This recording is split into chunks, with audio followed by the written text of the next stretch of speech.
The Children's Advocacy Center right here in Benton County says they've seen an increase in the number of calls for child maltreatment. Find out why tonight on UATV. New paramedic stations in the area increase the need for trained professionals. How local services give students an opportunity to get certified. 2/3 of STI cases reported affect 15 to 24-year-olds. What new program the Pat Walker Health Center is offering to get students tested?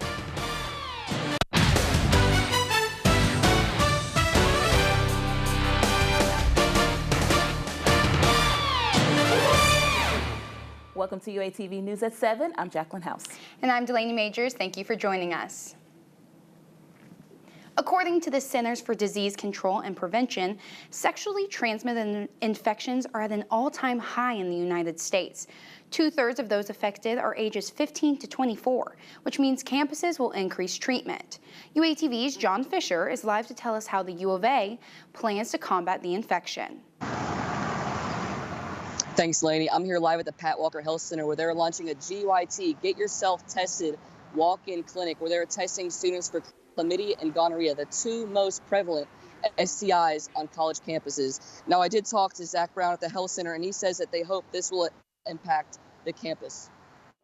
So there are two main goals for this initiative. The first is to create awareness that it's possible to have an STI without showing symptoms. And the other one is to encourage students to come and get tested. Go Ducks, indeed. Now, the clinic is available 4:30 to 6:30 Tuesday, Wednesday, and Thursday, and also Saturday 10 a.m. to 2 p.m. Reporting live on campus, John Fisher, UATV News. Thank you, John. Those tested can expect to receive the results within 2 to 3 business days. With flu season approaching, Pat Walker and the Washington County Health Unit team up to provide a mobile clinic. Anyone can get their flu shots tomorrow at the Arkansas Union beginning at 9 in the morning. Directors of the mobile clinic say to get the shot, you must bring an insurance card. Open enrollment for 2018 Obamacare starts today.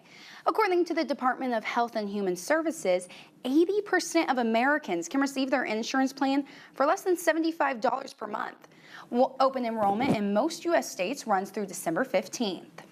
The Northwest Arkansas Community College expands its paramedic program for graduating students. By doubling the number of spots in the program, NWAC hopes to accommodate for the shortage of paramedics in the region. Local fire departments and ambulance services paid tuition for 21 of the 24 students in the program. Honestly, it's nice being able to help people, but it's also nice because it's not your standard office job. You get to be out in the community. Every day is something different. It's really not a monotonous type of job. Demand for paramedics is expected to increase as new stations open in Lowell, Bentonville, and Springdale. Calling all graduating seniors. The Arkansas Fellowship Program wants you. The fellowship offers a 2-year program to a select group of graduates to focus on developing the next generation of entrepreneurs and business leaders in the state of Arkansas. Applications close this Friday. Students graduating this fall can complete the first destination survey to report their post-graduation plans. The survey serves as a resource for both future and current students planning their career. Students can submit their answers from now until June of next year. To access the survey, you can log into Handshake website. The beginning of a new month brings lower temperatures, but will the cold front stay in the area?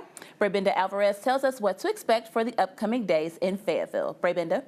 That's right, guys. We're going to be seeing some high temperatures for the afternoons. Thursday, Friday, Saturday, Sunday, Monday, we're going to be seeing 76, 75, 76, 76, and then 64. It's going to stay around the 70s, but make sure to grab a jacket at night. It's going to be as low 55 for tomorrow, 58, 62, 62, and 55. So make sure to grab that jacket for the evenings. Back to the desk.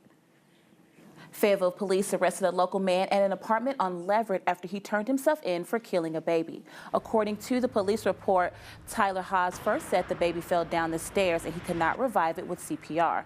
Then police say they found a foul smell, flies, and the body of the baby when they entered the apartment. And they found exactly what Mr. Hobbs had reported. They found a deceased child inside a Tupperware container in a closet. Hobbs admitted to police he put his hand over the baby's mouth to try to quiet him down one night. He shook the baby back and forth after the child hit and scratched him. According to police, Hobbs faces charges for first-degree murder and abuse of a corpse. A local children's advocacy center provides hope and help for children and families dealing with child abuse situations. Erica Rankin is live with how the center aims to make a difference in Northwest Arkansas. I'm here outside of the Foxborough Apartments where police say the man killed the one-year-old baby. That is the most recent case of deadly child abuse in this area. I talked to workers from the Benton County Children's Advocacy Center, and they say they're working to combat this issue. And happens at your neighbors, or the kids that are on your child's baseball team, or the kids that are in your child's classroom at school. Erin Craner is the director of clinical services at the center. She says 1 in every 4 girls and 1 in every 6 boys will experience some form of abuse before the age of 18. It's not something that feels like it's a distance away from us, but it's actually very closely connected to a lot of our families. It happens right here in this community. Workers at the center say they have been receiving more calls regarding child abuse than they expected. Craner says there's a reason for this. We believe the awareness has an impact on increasing in cases. With the rise in awareness, the Advocacy Center hopes it will be able to educate adults in the community to recognize behavioral changes, know how to ask the right questions, and then know how to report it. Every adult in Benton County is responsible for the safety of the kids in this community. But Craner says there's a bigger vision for what the center works to accomplish. Our mission here at the Children's Advocacy Center is to empower kids to find their voice. We feel very strongly about that. Craner says she doesn't take a day working for the Children's Advocacy Center for granted. It's a blessing to be a part of a journey for a child, if even for this one moment. Craner tells me their goal is to give the children they work with a renewed sense of hope and to make sure that they know the situations they have been through do not define them. Reporting live from the Foxborough Apartments, Erica Rankin, UATV. Thank you, Erica. Workers at the Children's Advocacy Center say they saw over 1,000 kids in 2016. Right now, at that pace they are going at, they are expecting to see the same amount, if not more, this year. The Arkansas State Police proposed changes to the rules about concealed handguns on campus. They're asking for your comments and questions on proposed rules. Concerns about the new Arkansas concealed carry laws can be sent to the Arkansas police offices in Little Rock. Taking many shots at people going southbound on the west side. Terror strikes in the Big Apple. What officials say about the attacker and what he left behind. The first compostable coffee pod becomes available for sale. How a company in California makes it easier to take care of the environment. Good evening. Welcome to World News. I'm Nick Camper. 8 people died and more than a dozen received injuries after a man drove a truck onto a bike path in Lower Manhattan. The 29-year-old driver from Uzbekistan ran into bicyclists and pedestrians near the World Trade Center. Law enforcement officials say the driver left a note on the truck relating the attack with ISIS. This was an act of terror, and a particularly cowardly act of terror aimed at innocent civilians. Police say after the crash, the driver stepped outside the truck waving 2 handguns. A police officer approached the man and shot him in the stomach, and he was taken to the hospital. Mayor de Blasio says the focus now becomes on the investigation into what happened and why. The tragedy affected more than East Coast residents. An Arkansas Congress member reacted on Twitter to the attack. Senator John Bozeman said, quote, "Praying for victims of the New York City attack, grateful for first responders and law enforcement, we must remain vigilant and resolved to defeat terrorism," end quote. On the west coast of the U.S., a California company makes compostable coffee pods. With people using single-serve cups, the Rogers Family Company warehouse found a way to make those cups environmentally friendly. The lid is made of wood pulp, the mesh filter is from a plant-based fabric, and the ring is made of corn. Estimates are about 11 billion single-serve cups are thrown into a landfill every year. That's 30 million a day if you want to do the math. So we're trying to take a piece of that out of the waste cycle. The pods become dirt after 90 days of arriving at the compost facility. Vice President of the Rogers Family Company says he hopes other coffee pod brands follow their initiative. A registered student organization on campus also teaches its members about responsible coffee consumption. You Ought to Live optimistically encourages students to avoid using paper or plastic cups for their coffee. The organizations meet regularly throughout each semester to discuss mindfulness and personal growth. And we talk about different issues, environmental issues, humanitarian issues, whatever that we think is going to make this world a better place. The organization started 5 years ago to bring people together and now promotes sustainability. To join, students can contact the RSO president. For updates about events, meetings, and the organization's activities, you can go to the YOLO Facebook page. That's all for today's World News. I'm Nick Camper. We've seen some colder weather on the Hill, but we can expect warmer temperatures as the weekend approaches. What the rest of the U.S. can prepare for. The Hogs celebrate and give back for homecoming weekend, while students take time out of their festivities to support a food pantry.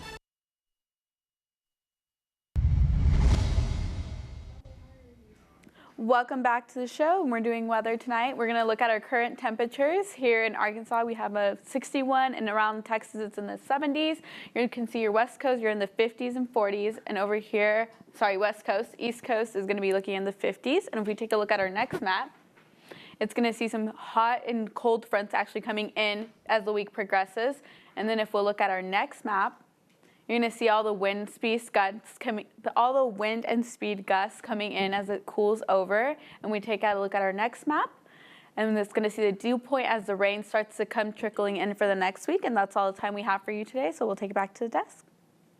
While students prepare for homecoming, the campus food pantry prepares for its biggest event of the year, Pack the Pantry. The annual homecoming food drive makes a crucial impact to the pantry's busy season. They hope to reach their goal of 27,000 pounds of food through donations. Students can donate and drop off things by going to hogsync.org.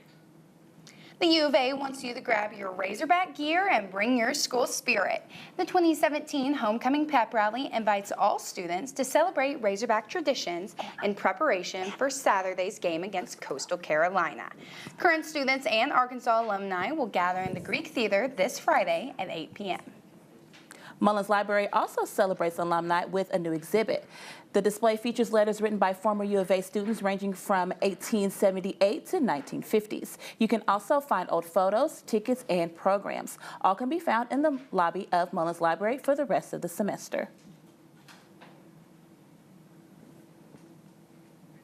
For students avoiding traffic on campus, it can be dangerous, but ASG wants to fix that. The Student Senate plans to help add a new crosswalk on Arkansas Avenue. Being across the street from Greek Life houses and student apartments makes the traffic a heavy traffic area. U of A Transit and Parking already planned a crosswalk as one of their additions, but ASG hopes to accelerate the process with their budget. Well, up next in sports, there's a certain Game 7 going on tonight. We'll recap the pitching duo from last night's Game 6. And we'll hear from Razorback men's basketball coach Mike Anderson talking about his freshman stars. All that and more next.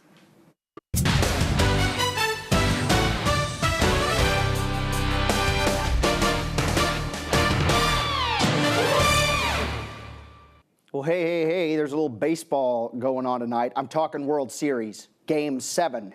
That's right, it's the first Game 7 ever played in LA. That's the City of Angels, and the action could start at any minute. But how do we get to this point? It's supposed to end after Game 5, right? I'm going to tell you. Game 6 is also in LA, and we are going to start things off here in the top of the third. And Rich Hill was pitching in this one, and George Springer hit a home run in the top of the third inning to give the Astros a lead, and he dominated the World Series, which was a great thing there for the Houston Astros. And the Astros took a 1-0 lead after that. And Justin Verlander was on the mound, and let's say this, folks, he had the sauce. He was pitching fantastically. He got Chris Taylor several times, and former Razorback Logan Forsythe and he struck out 8 of his first 16 batters, and he gave up 1 hit through the first 5 innings.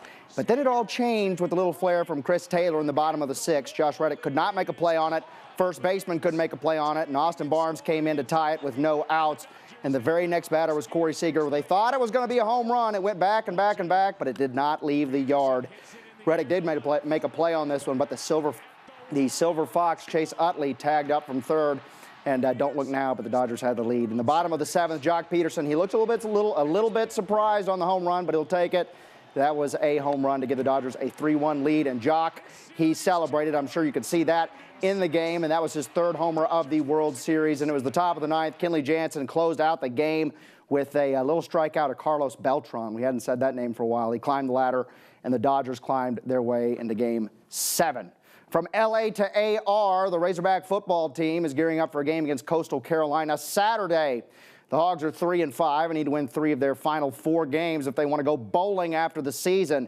The Chanticleers, yes, you heard that right, the Chanticleers are an abysmal 1-7 Sunbelt team.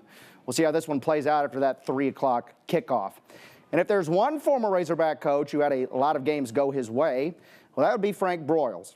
He's been posthumously awarded the 2018 Amos Alonzo Stagg Award. That's given each year to those whose services have been outstanding in the advancement of the best interests in football. After being hired on at Arkansas in 1958, he spent 19 years coaching the Hogs, and he turned them into a powerhouse program, winning the national title in 1964. He died in August and was remembered by football fans, coaches, and players throughout the country. On to the court now. The Razorback men's basketball team has one final exhibition game to play. That's Missouri Western, Friday, 7 o'clock. Razorback coach Mike Anderson says he's looking forward to getting some of those star freshmen ready for the regular season. The young kids that we brought in this past year had a good recruiting class to come in. And those guys, the sooner those guys really figure some things out, I think the better it make our basketball team, depth-wise. Well, you see Khalil Garland there, and you saw Daniel Gafford before that. Last exhibition, Gafford scored 8 and hauled in 7 rebounds. And, you know, there's a couple guys coming back as well for that Razorback basketball team that they're really looking forward to. We're talking about Jalen Barford, Daryl Macon. They thought they were going to go NBA, but they didn't do it. And so that is a big boost there for the Razorback basketball team. That's all we've got here tonight for sports. But there's still baseball. Follow at UATV Sports on Twitter for updates on Game 7. After the break, we're going to take one last look at your weather. Hot weather while it lasts. Tomorrow's going to be a high of 76, but it's going to go down low to a low of 65 for the evening. Let's take it over to the desk and hear what they got for us today. A sanitation garage in Manhattan brings competition to the Metropolitan Museum of Art. Now, retired janitor Nelson Molina started collecting items from his trash pickup route 30 years ago. Molina's museum displays over 50,000 items. The trash treasures include everything from gold, jewelry, to movie memorabilia. Well, that's all we have for UATV. I'm Jacqueline House. And I'm Delaney Majors. Thanks for joining us. Have a great night.